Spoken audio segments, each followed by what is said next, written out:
चलिए, आज का जो हमारा टॉपिक है वो है रिप्रोडक्शन इन टीनिया सोलियम।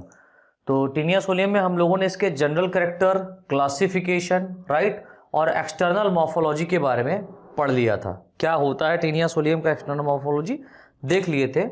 अब हमको इसका देखना है रिप्रोडक्शन। तो इसके अंतर्गत लिखें बच्चों, टीनिया सोलियम एक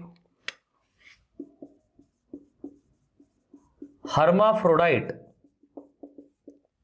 टीनिया सोलियम एक हर्माफ्रोडाइट पैरासाइट होता है। टीनिया सोलियम एक हर्माफ्रोडाइट पैरासाइट होता है जिसके प्रत्येक सेगमेंट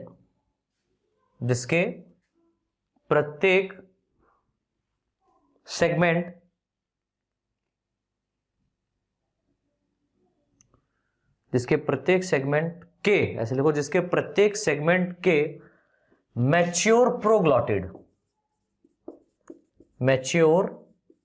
प्रोग्लॉटिड्स, प्रत्येक सेगमेंट के मैच्योर प्रोग्लॉटिड्स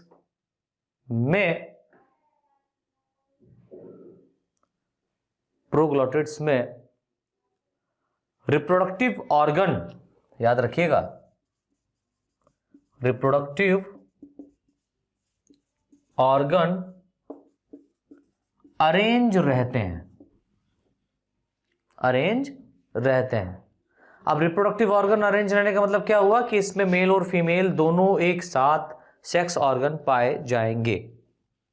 ठीक है, नैलाइन से लिखें,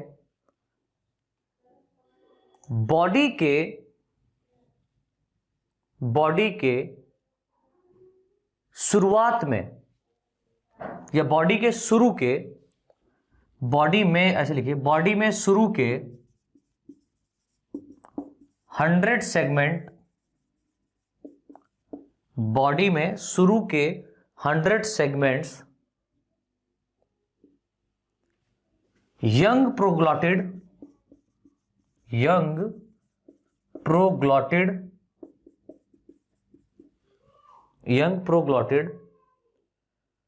के रूप में होते हैं। बॉडी में शुरू के 100 सेगमेंट्स यंग प्रोग्लॉटिड के रूप में होते हैं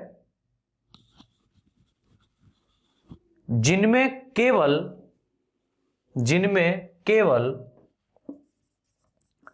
मेल रिप्रोडक्टिव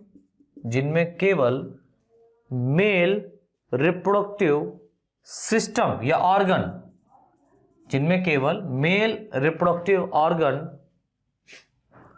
पाया जाता है, राइट, जिनमें केवल मेल रिप्रोडक्टिव ऑर्गन पाया जाता है। लेकिन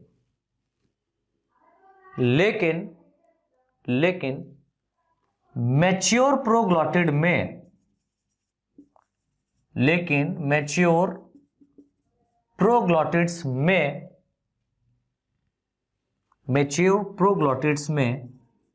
मेल एंड फीमेल, याद रखना इस बात को, लेकिन मैच्योर प्रोग्लॉटिड में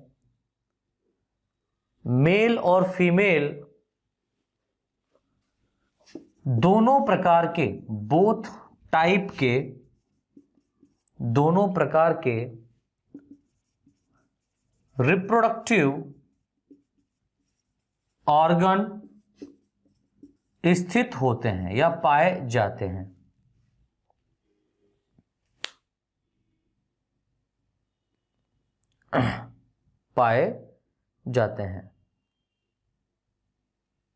ठीक है, तो मैंने क्या बताया, याद रखिए इस बात को, यही क्वेश्चन आपसे पुटअप किया जाता है कि टीनिया सोलियम में जब रिप्रोडक्शन की बात करी जाएगी तो रिप्रोडक्शन में रिप्रोडक्टिव सिस्टम या रिप्रोडक्टिव ऑर्गन की बात करें तो इसमें हमको याद रखना है कि जो इसका बॉडी है डेफिनेटली सेगमेंटेड बॉडी है, बहुत सारे सेगमेंट्स पाए जाते हैं, खंडयुक्त बॉडी है। तो शुरू के जो सेगमेंट 100 है, इन 100 सेगमेंट को यंग प्रोग्लॉटिड कहते हैं। ठीक है, और जो यंग प्रोग्लॉटिड होते हैं इनके अंदर केवल मेल रिप्रोडक्टिव ऑर्गन पाया जाता है, फीमेल रिप्रोडक्टिव ऑर्गन नहीं पाया जाता। ठीक है, लेकिन हम जैसे जैसे मैच्योर प्रोग्लॉटिड की तरफ जाते हैं, ठीक है, या इसके अंदर जैसे जैसे यंग प्रोग्लॉटिड मैच्योर प्रोग्लॉटिड में परिवर्तित होता है, इस मैच्योर प्रोग्लॉटिड में मेल के साथ साथ फीमेल सेक्स ऑर्गन भी क्या हो जाता है बेटा, डेवलप हो जाता है। ठीक है, तो इस तरीके से आपको ये स्टेटमेंट याद रखना है। इसके बाद में एक हेडिंग डाल दीजिए, मेल रिप्रोडक्टिव सिस्टम। अब इसके डेफिनेटली सिस्टम को पढ़ना है थोड़ा सा, तो हेडिंग डाल दीजिए मेल रिप्रोडक्टिव सिस्टम। तो हेडिंग हमारी पड़ेगी, कैपिटल ए के फॉर्म में हेडिंग डालिएगा, मेल रिप्रोडक्टिव सिस्टम। अब इसके अंतर्गत लिखें बच्चों फटाफट, टीनिया सोलियम के मेल रिप्रोडक्टिव सिस्टम में, टीनिया सोलियम के मेल रिप्रोडक्टिव सिस्टम में टेस्टिस, जिसको हिंदी में वृषण कहते हैं, टेस्टिस कॉमा वासा इफ्रेंसिया, वासा इफ्रेंसिया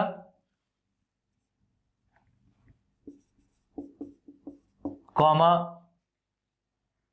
वासा डिफरेंसिया या वासा डिफरेंस, वास डिफरेंस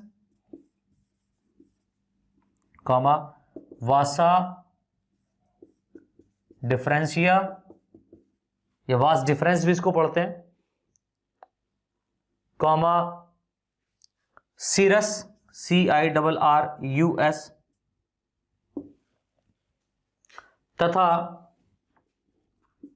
तथा जेनाइटल एट्रियम इसके पार्ट हैं, तथा जेनाइटल एट्रियम आदि पार्ट होते हैं। तो मैंने बताया कि टीनिया सोलियम के मेल रिप्रोडक्टिव सिस्टम की अगर हम लोग बात करें तो इसमें जो मुख्य पोर्शन है वो कौन कौन से हैं, टेस्टिस होगा, वास डिफरेंस होगा, वास इफ्रेंस होगा, इसको वास इफ्रेंस भी पढ़ते हैं, वासा इफ्रेंशिया आप कह सकते हैं, vasa differentia that means vas deferens होगा, और यहां पर सिरस पाया जाएगा as well as genital atrium भी यहां पर उपस्थित होता है। ठीक है, इसके रिप्रोडक्टिव सिस्टम में। अब नई लाइन से लिख लो, टीनिया सोलियम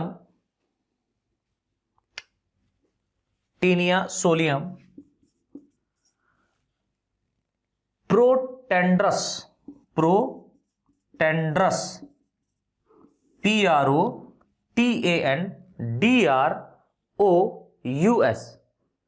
प्रोटेंड्रस होता है, मींस क्या हुआ इसका, अर्थात प्रोटेंड्रस अर्थात इसका मेल रिप्रोडक्टिव सिस्टम, अर्थात इसका mail reproductive system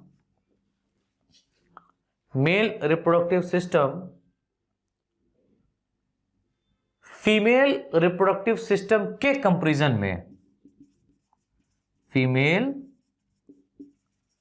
reproductive system के कंपैरिजन में, तुलना में पहले डेवलप होता है, पहले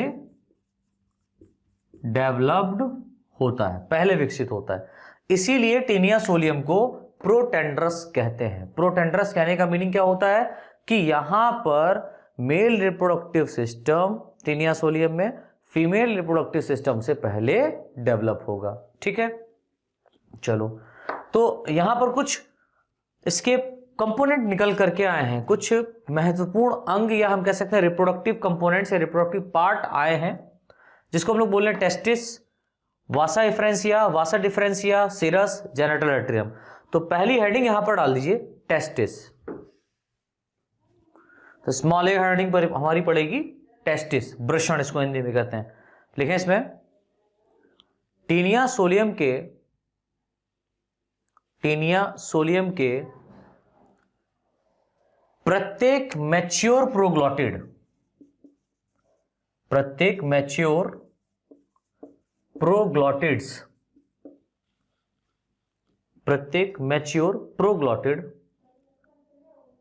में अनेक सूक्ष्म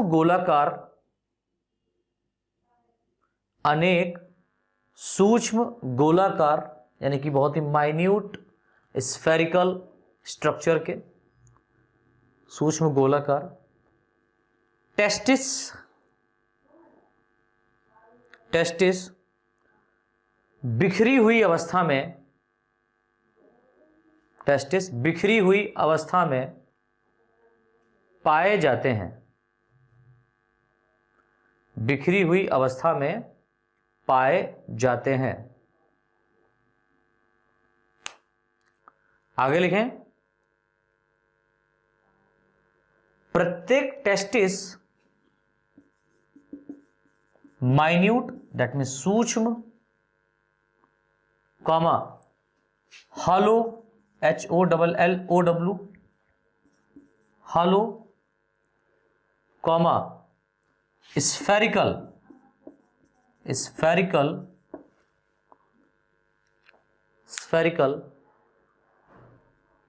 स्ट्रक्चर के रूप में होता है।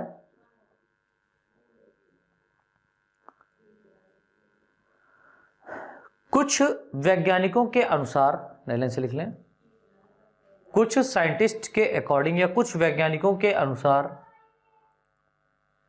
प्रत्येक प्रोग्लॉटिड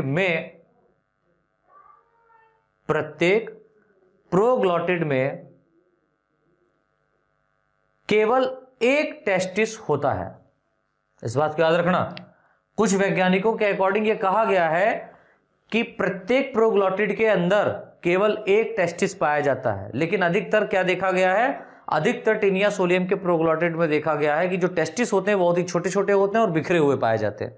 ठीक है, होता है जो अनेक यूनिट में, ये कहा है इन्होंने, इसी के आगे लिख लें, टेस्टिस एक होता है जो अनेक यूनिट में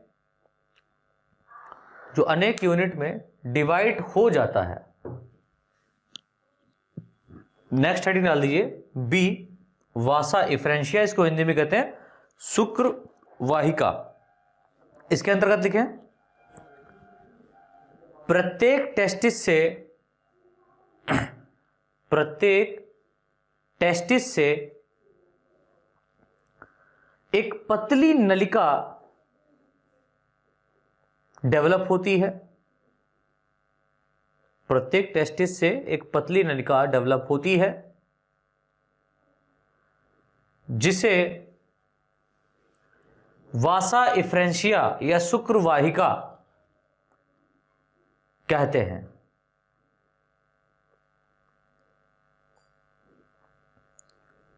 वासा इफ्रेंशिया शुक्र वाहिका कहते हैं।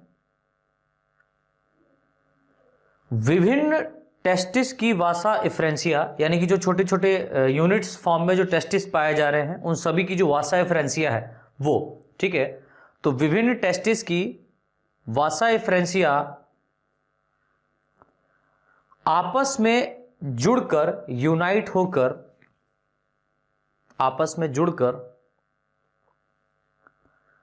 एक बड़ी नलिका प्रोड्यूस करती है, यानी एक बड़ी नलिका को निर्मित करती है जिसे वास डिफरेंस कहते हैं। जिसे वास डिफरेंस कहते हैं या वासा डिफरेंशिया कहते हैं, बोल सकते हैं वासा डिफरेंशिया या वास डिफरेंस कहते हैं। इसको हिंदी में कहते हैं शुक्र वाहिनी, इसको बोलते हैं शुक्र वाहिका, इसको बोलते हैं शुक्र वाहिनी, वास डिफरेंस कहते हैं। वास डिफरेंस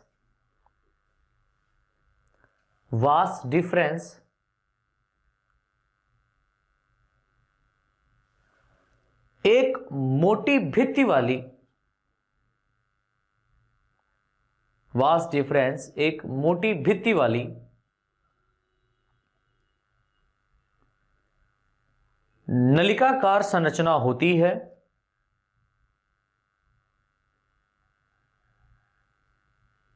नलिकाकार संरचना होती है जो प्रोग्लॉटिड के लेटरल साइड पर या लेटरल साइड तक, जो प्रोग्लॉटिड्स के लेटरल किनारे पर, लेटरल साइड्स तक लाइक ये वाला लेटरल साइड तक स्थित रहती है।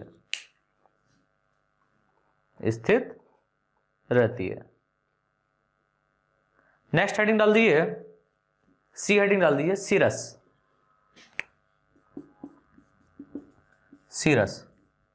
वासा डिफरेंशिया के बाद में वास डिफरेंस इसी में ही हम लोगों ने पढ़ लिया, ठीक है। तो हमारी नेक्स्ट हेडिंग पड़ेगी सीरस। इसमें लिखे हैं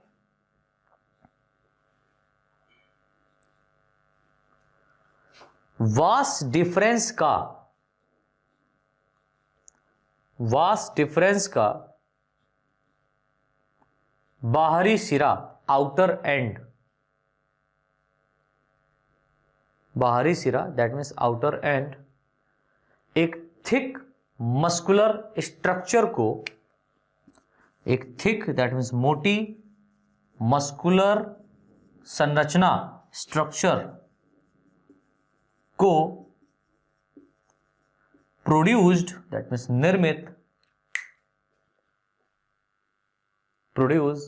निर्मित करता है, जिसे सीरस कहते हैं।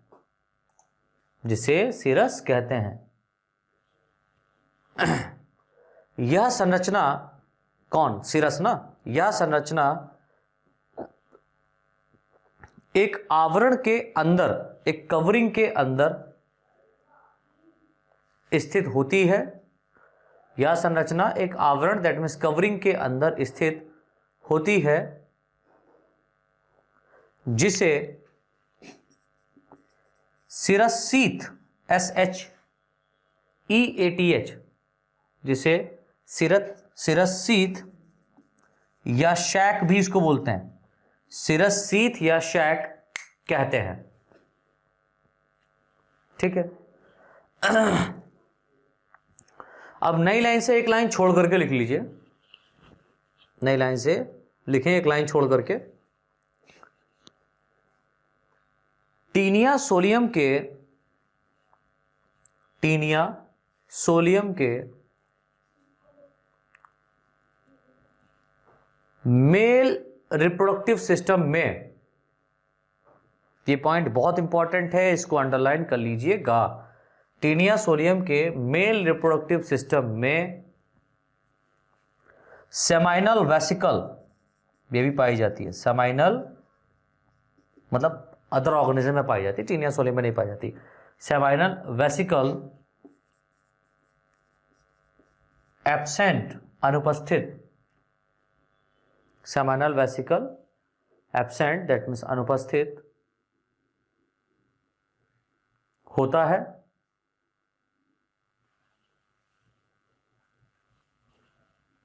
तथा सिरस एक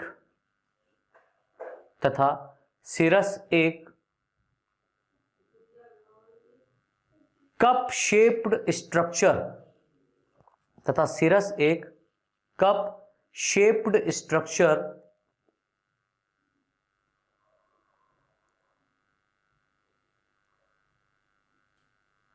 में ओपन होता है, स्ट्रक्चर में ओपन होता है या चेंबर में ओपन होता है, जिसे जेनाइटल एट्रियम,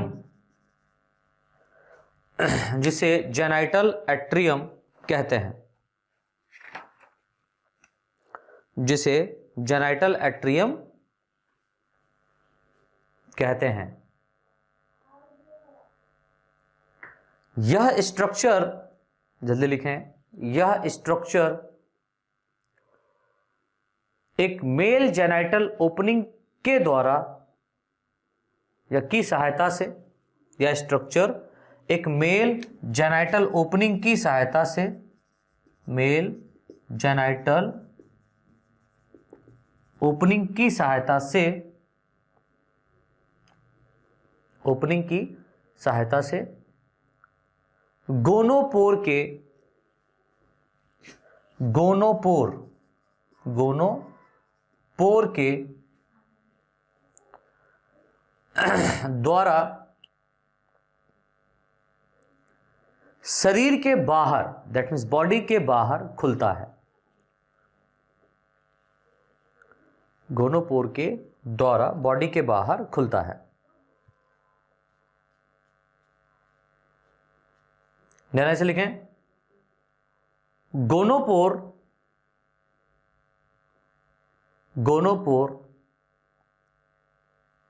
प्रोग्लॉटिड, यानी कि जो प्रोग्लॉटिड यहां पर पाया जा रहा है इस तरीके से, लाइक दिस, एक ये सेगमेंट अलग से निकाल के बनाया गया है। गोनोपोर प्रोग्लॉटिड के मध्य भाग में, मिडिल पार्ट में, प्रोग्लॉटिड के मध्य भाग, दैट मीन्स मिडिल पार्ट में स्थित होता है, मिडिल पार्ट में स्थित होता है। तो इस तरीके से बेटा ये हमारा मेल रिप्रोडक्टिव सिस्टम कंप्लीट होता है। इसके बाद में जो हमारा नेक्स्ट पॉइंट रहेगा वो रहेगा बी पॉइंट, जिसको हम लोग बोलेंगे फीमेल रिप्रोडक्टिव सिस्टम। तो रिप्रोडक्शन इन टीनिया सोलियम में हम लोग रिप्रोडक्टिव सिस्टम देख रहे हैं, उसके बाद में इसका फर्टिलाइजेशन देखेंगे। तो मेल रिप्रोडक्टिव में यहां पर हम लोगों ने मेल रिप्रोडक्टिव सिस्टम को देख लिया, ठीक है। अब फीमेल रिप्रोडक्टिव सिस्टम को हम लोग नेक्स्ट लेक्चर में डिस्कस करेंगे।